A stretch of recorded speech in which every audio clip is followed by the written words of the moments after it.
Hello children.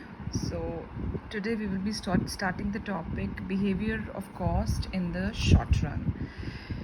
Already I have sent you the PDF for the meaning of fixed cost, variable cost and total cost, including total fixed and total variable cost. Today we will be doing the meaning by way of this video, children. First of all, let's discuss your syllabus. In your syllabus, you have only short-run costs or short-run cost curves. Otherwise, there are two types of cost functions. One is short-run cost function, other is long-run cost function. So let's start with short-run cost function. As we know that in short period, the time is very short, that the production cannot be altered to a great extent. There is a possibility that we can alter the production, that is increase or decrease the production, but that can be increased or decreased with the help of only variable factors. We cannot change the fixed factors. Now when we have introduced these two terms, fixed factors, variable factors, let's discuss it. देखो बच्चे, short period बहुत short होता है. वहाँ पे अगर factory में या प्रोडक्शन प्रोसेस में अगर हमें प्रोडक्शन को इंक्रीज़ करना है तो it's very difficult to alter fixed factors. Short period में हमेशा दो तरह के फैक्टर्स होते हैं, फिक्स्ड फैक्टर्स और वेरिएबल फैक्टर्स. फिक्स्ड फैक्टर्स कैसे होते हैं? जैसे फैक्ट्री बिल्डिंग हो गई, ह्यूज कैपिटल इक्विपमेंट्स हो गए या परमानेंट मैनेजमेंट जो हो गई, they are the fixed factors जिनको चेंज करना बड़ा मुश्किल है. उन्हें ना ही इंक्रीज़ किया जा सकता है ना ही डिक्रीज़. 2 दिन के टाइम पीरियड में नई फैक्ट्री को नहीं खड़ा किया जा सकता. 2 या 3 दिन के टाइम पीरियड में कोई ह्यूज मशीनरी को हम एक्सपोर्ट या इम्पोर्ट नहीं कर सकते. तो it's very difficult to alter them. इसलिए शॉर्ट पीरियड में अगर हमने प्रोडक्शन को कहीं इंक्रीज़ करना है तो वेरिएबल फैक्टर्स की हेल्प से कर सकते हैं. लेबर हो गई, जैसे टेम्प्रेरी लेबर हो गई कि 4 बंदे और हायर कर लो, छोटी मोटी मशीनरी हो गई, रॉ मटेरियल इंक्रीज़ कर लो, वर्किंग आवर्स इंक्रीज़ कर लो. So these are variable factors that can be altered और easily changed. Is that clear? So this is the difference between fixed factors and variable factors. Now this is the reason कि short period में जब हमारे पास दो तरह के factors हैं, फिक्स्ड फैक्टर्स और वेरिएबल फैक्टर्स, तो शॉर्ट पीरियड में हमारे पास दो तरह की कॉस्ट भी होती है, fixed cost and variable cost. Fixed cost वो कॉस्ट होती है that is incurred on fixed factors and variable cost that is incurred on variable factors. So fixed cost remains fixed irrespective of the level of output. चाहे आप zero production कर रहे हो, चाहे आप 100 टन प्रोड्यूस कर रहे हो, चाहे 1000 टन प्रोड्यूस कर रहे हो, चाहे 2000 यूनिट्स प्रोड्यूस कर रहे हो, फिक्स्ड कॉस्ट ने फिक्स्ड ही रहना है. एक फैक्ट्री बिल्डिंग आपने हायर करी है, उसमें आप चाहे कोई प्रोडक्शन ना करो, चाहे 1000 यूनिट्स प्रोड्यूस करो, उसका जितना रेंट है वो फिक्स्ड है. रेंट इंक्रीज़ नहीं होएगा, चाहे आप उसका जितना मर्जी, आपने 1 महीने का जितना रेंट देना है आपने उतना ही रेंट देना है. ठीक है? आपने एक मैनेजर हायर किया है 10 घंटे के लिए कि काम करना है, उसने उसकी सैलरी फिक्स्ड है. वो 10 घंटे काम करे, वो 4 घंटे काम करे, वो 2 घंटे काम करे, जितना कॉन्ट्रैक्टेड है आपको उसकी इतनी सैलरी देनी ही पड़ेगी. So this is fixed cost and it is also called unavoidable cost, supplementary cost और overhead cost. So fixed cost को हम क्या कहते हैं? अनअवॉइडेबल कॉस्ट भी कहते हैं, हम उसे सप्लीमेंट्री कॉस्ट भी कहते हैं, उसको हम ओवरहेड कॉस्ट भी कहते हैं. On the other hand, variable cost is the cost that is incurred on variable factors. Raw material का कोई खर्चा आया है, टेम्प्रेरी लेबर को जो वेजेस दिए हैं हमने, सैलरीज दी हैं, कोई रनिंग एक्सपेंसेस पे किए हैं, कोई टैक्सेस, कोई एक्साइज ड्यूटी पे करी है, so they all comes under variable cost. और इन दोनों को मिला के हमारे पास क्या बनता है? इन दोनों को मिला के हमारे पास बनती है total cost. Now go through this schedule, flow chart. ये फ्लो चार्ट आपको दिया है कि शॉर्ट पीरियड में हमारे पास 3 तरह की कॉस्ट हैं, टोटल, एवरेज एंड मार्जिनल. ये कॉन्सेप्ट्स आपका पीछा नहीं छोड़ेंगे, एवरेज और marginal.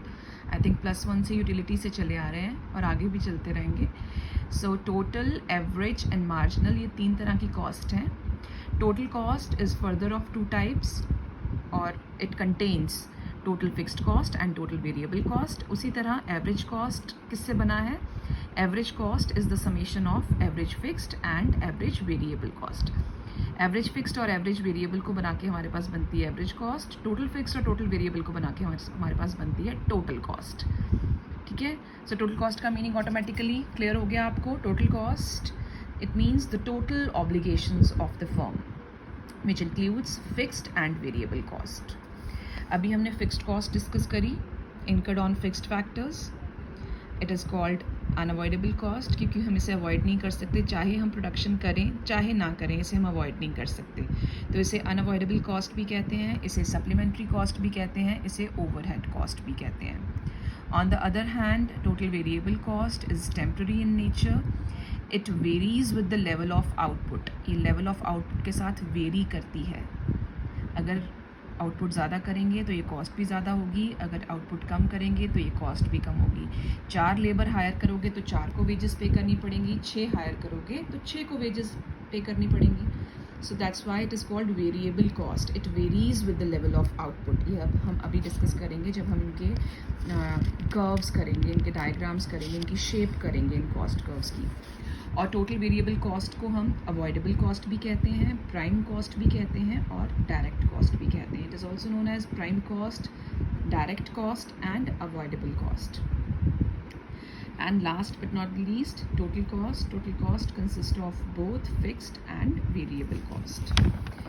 Now the next question is very important, children. The next question is the relationship between these 3 types of cost: total, total variable and total fixed. So first of all, I am focusing on the formula. Here is the formula for you, children. Total cost is equal to total fixed cost plus total variable cost. So the summation of total fixed and total variable gives you total cost.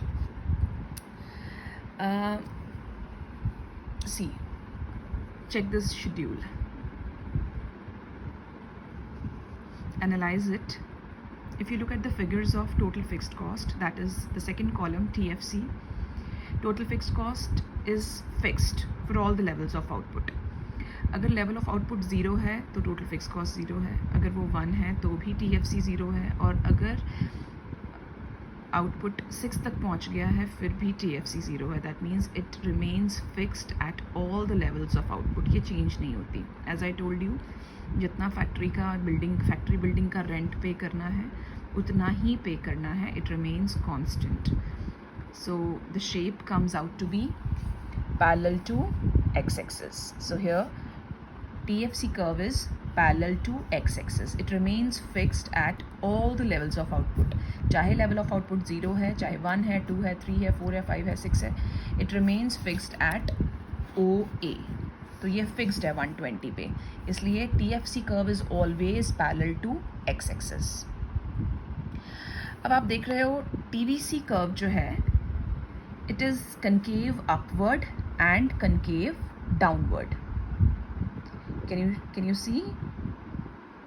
Look at the shape of total variable cost curve. Total variable cost curve is concave downward and then concave upward. It is because of law of variable proportions. The reason of this shape is law of variable proportion. Law of variable proportion means in the beginning the cost increases and afterwards the cost decreases. In the beginning stages of production the cost increases and in the later stages of production the cost decreases. Also, law of variable proportion means when returns increases cost decreases and when returns decreases cost increases. Returns मतलब जब आप business शुरू ही करते हो, कोई भी production शुरू करिए आपने, तो स्टार्टिंग में बहुत खर्चा होता है, और रिटर्न्स मीन्स प्रॉफिट्स कम होते हैं. So law of variable proportion states that returns and cost they have opposite relation. अगर प्रॉफिट्स इंक्रीज होंगे तो कॉस्ट डिक्रीज होगी, और प्रॉफिट्स डिक्रीज होंगे तो कॉस्ट इंक्रीज होगी. सो the shape of TVC is because of law of variable proportion. It is concave upward, then concave downward, and both these curves are parallel to each other. Total cost और total variable cost आपस में parallel हैं. ये दोनों curve कभी एक दूसरे को जाके कहीं किसी पॉइंट पे इंटरसेक्ट नहीं करेंगे, कभी इंटरसेक्ट नहीं करेंगे, क्योंकि इन दोनों के बीच में TFC का डिस्टेंस हमेशा रहेगा. The difference of TFC remains there in between TC and TVC. And TVC curve will always start from point of origin. ये हमेशा point of origin से शुरू होगा. क्यों? Because as I told you before, it varies with the level of output. अगर output zero है तो variable cost भी ज़ीरो होगी. आपने कोई रॉ मटेरियल यूज़ नहीं किया, किसी को कोई वेजेस ही नहीं दी, तो वेरिएबल कॉस्ट ज़ीरो ही रहेगी. ठीक है ना.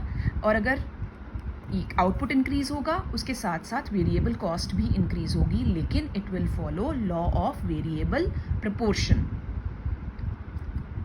Secondly, TC curve will always start from the point from where TFC will start.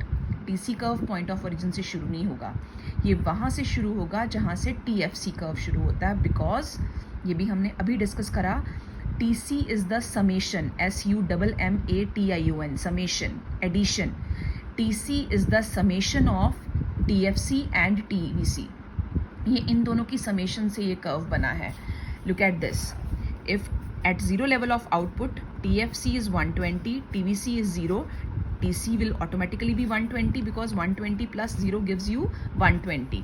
So here 0 plus 120 equal to 120. That's why TC curve will always start from the point from where TFC is starting, and later on it will be parallel to TVC, क्योंकि total cost curve में और TVC में TFC का difference हमेशा रहेगा. ठीक है. 40 और 160 के बीच में कितना डिस्टेंस है? 120 का. 76 और 196 के बीच में कितना डिफरेंस है? 120 का. 102 और 222 में कितना डिफरेंस है? 120 का. 132 252 में कितना डिफरेंस है? 120 का. सो इन सारी फिगर्स में आपस में 120 का डिफरेंस है. 120 मतलब कांस्टेंट डिफरेंस है. ठीक है ना. That's why they will be parallel to each other. And this is the relationship between total cost, total variable cost, and total fixed cost. Rest, the PDF I had sent you already. First of all of you mark the lines with the help of PDF and then watch this video. It will be more understandable.